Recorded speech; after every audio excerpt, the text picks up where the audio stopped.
வணக்கம். இன்னைக்கு நம்ம வீடியோவில் பிரண்டை துவையல் எப்படி செய்யலான்னு பார்க்கலாம். இது நல்லா பசி கொடுக்கக்கூடியது. ரொம்ப கால்சியம் சத்து இதில் அதிகமாகவே இருக்குது. குழந்தைங்களுக்கு இதை கொடுத்து வந்தால் அது கால் வலி, இடுப்பு வலி இதெல்லாமே போயிடும். ரொம்ப சத்து நிறைந்த ஒரு துவையலை தான் இன்றைக்கி பார்க்க போகிறோம். இதுக்கு நான் பிரண்டை எடுத்து வச்சுருக்கேன்.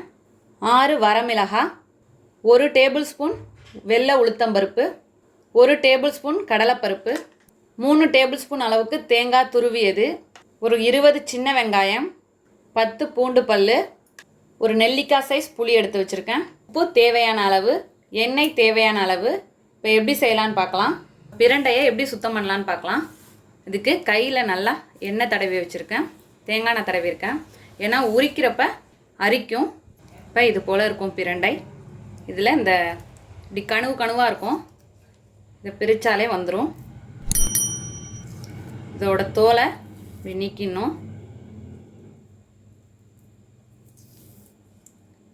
பிஞ்சு பிரண்டையாக இருந்துச்சுன்னா அப்படியே கூட சேர்க்கலாம். ஆனால் கொஞ்சம் முத்துனதாக இருந்தால் இது போல் உரிச்சிடணும். இது போல் பிரண்டையை உரித்து எடுத்துகிட்டு வந்துடுவோம். இப்போது இது போல் சுத்தம் பண்ணி எடுத்துகிட்டு வந்தாச்சு. அதோட கீரையும் இந்த இலையை எடுத்து வச்சுருக்கேன். அதையும் வேஸ்ட் பண்ண வேண்டியது இல்லை, அதனால் எடுத்து வச்சுருக்கேன். ஒரு கடாய் வச்சுருக்கேன். ஒரு 2 டேபிள் ஸ்பூன் அளவுக்கு எண்ணெய் சேர்த்துக்கிறேன். இதில் வரமிளகாய்,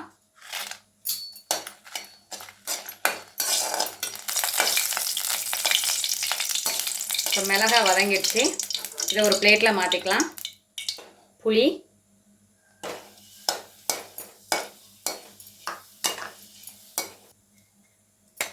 அதையும் வறுத்து எடுத்துக்கிட்டேன்.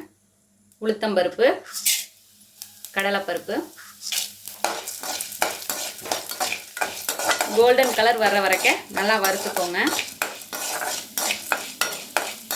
இப்போ பருப்பெல்லாம் நல்லா வறுபட்டுட்டு இதில் வெங்காயம், சின்ன வெங்காயம் சேர்த்தா தான் டேஸ்ட் நல்லாயிருக்கும். சின்ன வெங்காயம் சேர்த்துக்கோங்க. பூண்டு,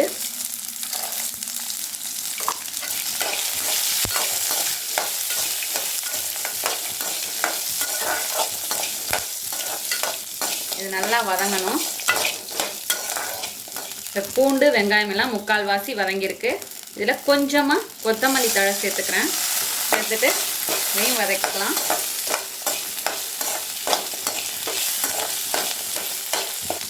இப்போ இதோட தேங்காய்,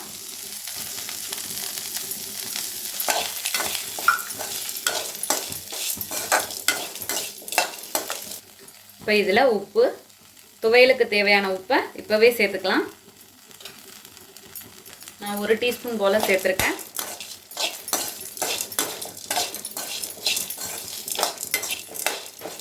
இப்போ வெங்காயம் வதங்கி கண்ணாடி போல் மாறி இருக்கு. இந்த ஸ்டேஜில் பிளேட்டில் மாற்றிக்கலாம். இப்போ அதே கடாய் வச்சுருக்கேன்.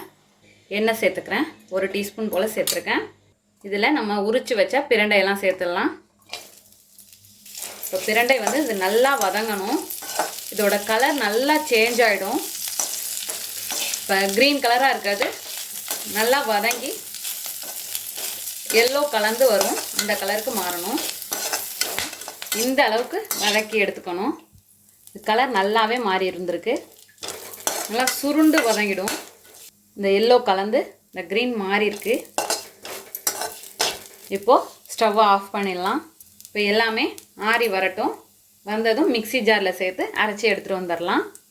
இப்போது எல்லாமே வதக்கி மிக்ஸி ஜாரில் சேர்த்துட்டேன். இப்போ ஸ்டவ்வை ஆன் பண்ணிவிட்டு இதே கடாயில் கொஞ்சமாக கருவேப்பிலையில் எண்ணெயே சேர்க்காமல் இது லைட்டாக வறுத்துக்கோங்க. அதோட அந்த ஈரப்பதம் மட்டும் போகணும். இப்போ ஸ்டவ்வை ஆஃப் பண்ணிவிட்டு இதையும் வதக்கி வச்ச வெங்காயம் பூண்டோட இதையும் சேர்த்துக்கலாம். சேர்த்து இப்போ அரைச்சி எடுத்துகிட்டு வந்துடலாம்.